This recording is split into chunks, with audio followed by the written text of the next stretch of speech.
இயேசு கிறிஸ்துவில் பிரியமுள்ள சகோதர சகோதரிகளே, அன்னையுடைய அன்பு பிள்ளைகளே, இயேசுவின் இணைய நாமத்தில் உங்கள் அனைவருக்கும் என் இனிய காலை வணக்கம்.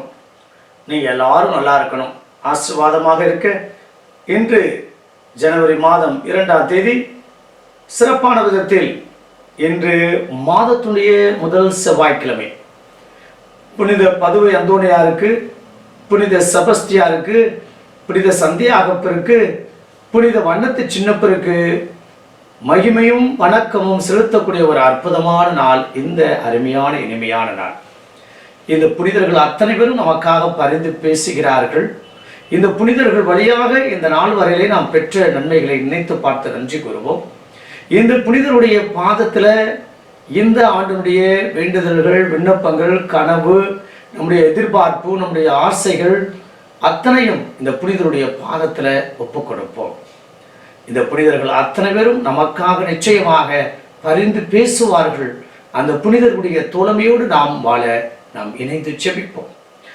பிரியமான சகோதர சகோதரிகளே, அரையாண்டு விடுமுறைக்கு பிறகு பள்ளி கல்லூரிகள் வேலைக்கு செல்லக்கூடிய இந்த ஒரு அருமையான பரபரப்பு சூழ்நிலையிலே இந்த நாளுடைய பயணம், பிள்ளைகளுடைய எதிர்காலம், படிப்பு, தேர்வை ஆண்டவர் இந்த புதிய ஆண்டில் ஆசீர்வதிக்கும்படி மீண்டும் ஒரு முறை உங்களுக்காக உங்களோடு இணைந்து நான் ஜெபிக்கின்றேன், ஒப்புக் கொடுக்கின்றேன்.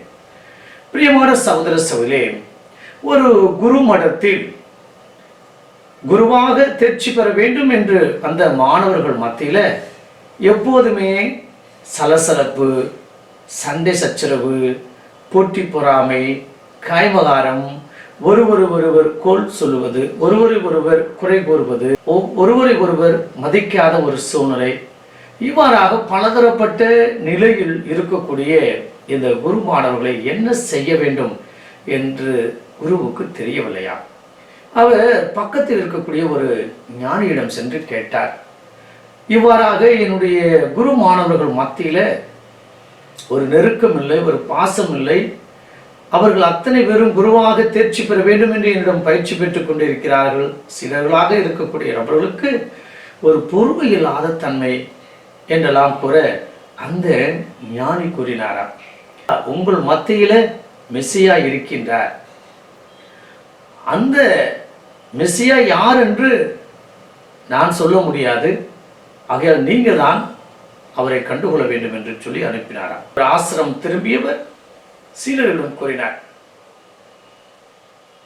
இதோ ஒரு மெசியாவாக இருக்கக்கூடிய, கடவுளாக அவதரிக்கக்கூடிய நபர் உங்கள் மத்தியில் தான் இருக்கின்றார் என்று கூற, யாரென்று யாருக்கும் தெரியாது என்று கூற, உடனடியாக சக சீடர்கள் அத்தனை பேரும் ஒருவர் மதிக்க ஆரம்பித்தார்களாம், நேசிக்க ஆரம்பித்தார்கள், அருமையான விதத்தில் பழக ஆரம்பித்தார்கள். ஒருவேளை இவர்தான் மெசியாவாக இருப்பாரோ, இவர்தான் மெசியாவாக இருப்பாரோ என்று பல விதத்தில் அவர்கள் ஒருவர் ஏற்றுக்கொண்டு புரிந்து கொண்டு இன்முகத்தோடு வாழக்கூடிய ஒரு அருமையான கூட்டு குடும்ப வாழ்க்கை வாழ்ந்தார்களாம். பிரியமான சகோதர சகோதரிகளே, இன்று அப்படிப்பட்ட மெசியா எங்கு தோன்றுகிறார், எப்படி இருக்க போகிறார்? ஏனென்றால் ஆண்டவர் பிறந்த காலம் ஒரு சரியான இக்கட்டான காலம். அரசியலில், பொருளாதாரத்தில், சமூக ரீதியான பலதரப்பட்ட இக்கட்டான சூழ்நிலை. இந்த யூத சமுதாயம் அடிமைகளாக வாழக்கூடிய ஒரு சமுதாயமாக இருந்தது. ஆகையால் தான் அவர்கள் அந்த மெசியாவை எதிர்பார்த்திருந்தார்கள். எதை ரட்சிதில் பார்க்கிறோம், ஆள் அனுப்பி திருமுழுக்கு யோவானிடம் கேட்கிறார்கள், நீதான் வரவிருக்கக்கூடிய மெசியாவா? உமக்காகத்தான் இவ்வளவு நாள் நாங்கள் காத்திருந்தோமா என்று பல விதத்தில் பல கேள்விகள் கேட்கப்பட்டாலும், நான் அவன் அல்ல என்று சொல்வதை போல, நான் மெசியாவல்ல, மெசியா உங்கள் மத்தியில் இருக்கின்றார், அவருடைய மிதியடிவாரை கூட தொடுவதற்கு எனக்கு தகுதி இல்லை என்று தன்னைத்தானே தாழ்த்தி கொண்டாராம் புனித திருமுழுக்கு யோவான். பிரியமான சகோதர சொல்லே, அப்படிப்பட்ட அந்த மெசியாவை அந்த நாளில் மக்கள் தேடி அலைந்தார்கள். இவராக இருக்குமோ, அவராக இருக்குமோ, எந்த காலகட்டத்தில் வரப்போகிறார் என்று. பிரியமான சகோதர சொல்லி, ஏனென்றால் அந்த மக்கள் விடுதலையை எதிர்பார்த்து கொண்டிருந்தார்கள். அரசியல் ரீதியான, பொருளாதார ரீதியான, மன ரீதியான, உடல் ரீதியான ஒரு விடுதலை அவர்கள் எதிர்பார்த்து காத்திருந்தார்கள். இன்று அதே மெசியா நம் மத்தியில நற்கண்ண வடிவத்துல ஒவ்வொரு நாளும் நம்மை தொட்டு ஆசீர்வதித்துக் கொண்டிருக்கின்றார்.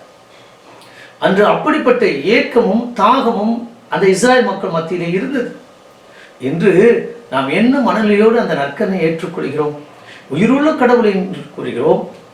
அவர் ஆற்றலும் வல்லமையும் வலிமையும் விடுதலையும் விமோச்சனத்தையும் ஆசீர்வாதத்தையும் கொடுக்கக்கூடிய கடவுள் என்று கூறுகிறோம். ஆனால் எந்த மன சுபாவத்தோடு நாம் திவ்ய நற்கண்ணை வாங்குகிறோம் என்றால் அவை அத்தனையும் ஒரு பெரிய கேள்விக்குறியாக இருக்கின்றது. பிரியமான சகோதர சொல்லே, தேடி வந்த அந்த கடவுள் திருமுழுக்கு யோவான் கூட தகுதியற்று போனாலும் நம்மை ஆண்டவர் தகுதியுள்ளவராக மாற்றுகிறார். தகுதியற்றவர்களை தகுதியுள்ளவராக மாற்றுகிறார். ஆனால் யோவானோ தகுதியுள்ளவர் கூட தன்னை தகுதியற்றவராக அவர் காண்பித்துக் கொண்டார். இதில் கத்தோலிக்க கிறிஸ்தவர்களை இந்த திவ்ய நற்கெண்ணையின் ஆசீர்வாதத்தோடு நம்மை ஆண்டவர் அமிர்தமாக ஆசீர்வதிக்கின்றார். நம்மோடு இருக்கக்கூடிய கடவுள், நம்மை நேசிக்கக்கூடிய கடவுள், அவர் நமக்காகவே அத்தனையும் தியாகம் செய்த கடவுள் நம்மத்தில் இருக்கின்ற போது நமக்கு என்ன குறை? இந்த புதிய ஆண்டுல நல்லதே நடக்கும் என்ற எதிர்நோக்கோடு, விசுவாசத்தோடு, நம்பிக்கையோடு இதோ ஒவ்வொரு அடி எடுத்து வைப்போம். தேவன் நம்மை நிச்சயமாக ஆசீர்வதிப்பார் என்ற நம்பிக்கையோடு இணைந்து ஜெபிப்போமா? பரலோக தந்தையே இறைவா, நீர் எங்களோடு இருக்கின்றீர் என்பதை நாங்கள் ஒரு சில நேரங்களில் மறந்து விடுகிறோம். அப்பா தகப்பனே, அந்த திருமுழுக்கு யோவானே, நீதான் மெசியாவா மெசியாவா வரவிருக்கக்கூடிய மெசியாவா என்று கேட்டார்கள். அப்பா, நீர் வந்து இதோ 2000 ஆண்டுகள் ஆகியும் இன்னும் நம்பிக்கையற்ற சூழலில் நாங்கள் வாழ்ந்து கொண்டிருக்கிறோம். உங்களுடைய 2வது வருகைக்காக காத்து கிடக்கக்கூடிய எங்கள் ஒவ்வொருவரையும் இதோ அந்த 2வது வருகை நாங்கள் வாழ்கின்ற போதே நீர் எங்கள் மத்தியில் இருக்கின்றீர். நல்லது நினைக்கின்ற போது, நேர்மறை சிந்தனை இருக்கின்ற போது, ஏதோ பிறருக்கு உதவி செய்கின்ற போது, பிறரை வஞ்சிக்காத, பிறரை குறை கூறாத நேரங்களிலெல்லாம் நீ உன்னுடைய 2வது வருகையை நாங்கள் அனுபவிக்க கிருபை தரும்படியாக எங்கள் ஆண்டவராகிய இயேசு கிறிஸ்துவின் இனிய நாமத்தில் ஜெபிக்கிறோம் நல்ல பிதாவே. ஆமென்.